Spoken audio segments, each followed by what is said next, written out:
Paracetamol and డైడ్రోజెస్ట్రాన్ ప్రెగ్నెన్సీలో సేఫా కాదా అని డిస్కస్ చేద్దామండి. ఫస్ట్ వచ్చేసరికి paracetamol is very much safest in pregnancy అనమాట. At the same time most కామన్గా యూస్ చేసే మెడిసిన్ కూడాను లైక్ హెడేక్ అయినా లేదు అని అంటే బ్యాక్ ఏక్ దేనికి కూడాను కామన్గా యూస్ చేసే మెడిసిన్ పారాసెటమాల్. ఇది సేఫే, దీనికి ఏదైనా వాడితే సైడ్ ఎఫెక్ట్స్ ఉంటాయా లేదా అని మాత్రం వరి అవ్వద్దు. బట్ పారాసెటమాల్ కానీ ఏ మెడిసిన్ అయినా ప్రొలాంగ్గా డాక్టర్ అడ్వైస్ లేకుండా యూస్ చేయడం అన్నది కరెక్ట్ కాదు. మీరు లైక్ మినిమల్ యూసేజ్ లిమిటెడ్గా వాడితే మీకున్న సిమ్టమ్ అన్నది తగ్గిపోతుంటే సరే, లేదు మీ హెడేక్ కంటిన్యూ అవుతుంది, బ్యాక్ పెయిన్ కంటిన్యూ అవుతుంది, abdominal pain, wherever is the pain, అది మీరు పారాసెటమాల్ వేసుకున్నప్పటికీ 2 days అలా తగ్గట్లేదు అని అంటే దెన్ మీ కన్సల్టెంట్ ని సంప్రదించడం బెటర్ అనమాట. నెక్స్ట్ కమింగ్ టు డైడ్రోజెస్ట్రాన్ అనేది ప్రొజెస్ట్రాన్ మెడికేషన్ అండి. ఇది సాధారణంగా ఫస్ట్ ట్రైమెస్టర్ అంటే ప్రెగ్నెన్సీ కన్ఫర్మ్ అయిన తర్వాత డాక్టర్ ప్రిస్క్రైబ్ చేయడం జరుగుతుంది. ఎవరిలో యూజ్ చేస్తారు అని అంటే రొటీన్గా అందరి పేషెంట్స్లో కూడాను ఫస్ట్ ట్రైమెస్టర్లో పాజిటివ్ అవ్వగానే ప్రెగ్నెన్సీ సపోర్ట్కి యూజ్ చేస్తాం అనమాట. 10 milligrams twice or thrice daily.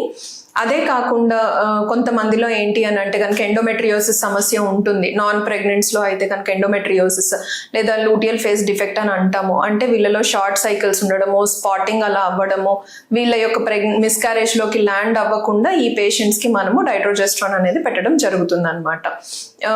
Side effects డైడ్రోజెస్ట్రాన్కి ఏమీ అంతేమి ఉండవండి. సో మీ డాక్టర్ ప్రిస్క్రైబ్ చేసిన మేరకు డైడ్రోజెస్ట్రాన్ కానీ పారాసెటమాల్ కానీ యూజ్ చేసినంత వరకు there is no issue. Pregnancy first మంత్లో వచ్చే మార్పులు ఏంటి అన్నది ఇప్పుడు డిస్కస్ చేద్దామండి. సాధారణంగా first trimester or first month pregnancy positive వచ్చిన తర్వాత బేబీ చాలా చిన్న సైజులో ఉంటుంది కాబట్టి అనుకున్నంత చెప్పుకోదగ్గ మార్పులు ఏమీ ఉండకపోవచ్చు యాజ్ పర్ పొట్ట పరంగా చూసుకున్నట్లయితే కనుక. బట్ జనరలైజ్డ్గా ఏమేమి మార్పులు ఉంటాయి అన్నది డిస్కస్ చేద్దాం.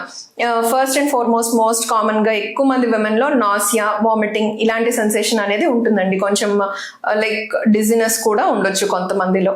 ఇంకా కొంతమంది పేషెంట్స్లో వచ్చేసరికి బ్రెస్ట్ హెవీనెస్ కానీ టెండర్నెస్ కానీ అలాంటిది ఉంటుంది. ఫ్రీక్వెన్సీ ఆఫ్ యూరినేషన్ అంటే ఎక్కువగా ఫ్రీక్వెంట్గా యూరిన్ వచ్చేలాగా సెన్సేషన్ ఉండడము, ఫ్రీక్వెంట్గా బాత్రూమ్కి వెళ్ళటము అలాంటిది జరుగుతూ ఉంటుంది. కాన్స్టిపేషన్ అంటే మోషన్ అనేది ఫ్రీగా అవ్వకపోవడము, ఇలాగా మోస్ట్ ఆఫ్ ద విమెన్కి ఈ సెన్సేషన్ కూడాను ఉంటుందన్నమాట. ఇదే కాకుండా వైట్ డిశ్చార్జ్ అనేది కొంచెం ఎక్కువగా అవ్వడం కూడాను నోటీస్ చేస్తూ ఉంటాము అర్లీ స్టేజెస్ ఆఫ్ ప్రెగ్నెన్సీలో. ఇంకొంతమంది పేషెంట్స్లో వచ్చేసరికి మైల్డ్గా స్పాటింగ్ అవుతూ ఉంటుంది, ఇంప్లాంటేషన్ బ్లీడ్ అని అంటాము. లేదు అని అంటే అది నార్మలా లేకపోతే పెథలాజికలా అనేది స్కాన్ చేసుకుని కన్ఫర్మ్ చేసుకోవాలన్నమాట. ఇవి సాధారణంగా వచ్చే ఫస్ట్ మంత్ ఆఫ్ ప్రెగ్నెన్సీలో మార్పులు అనమాట. Thank you.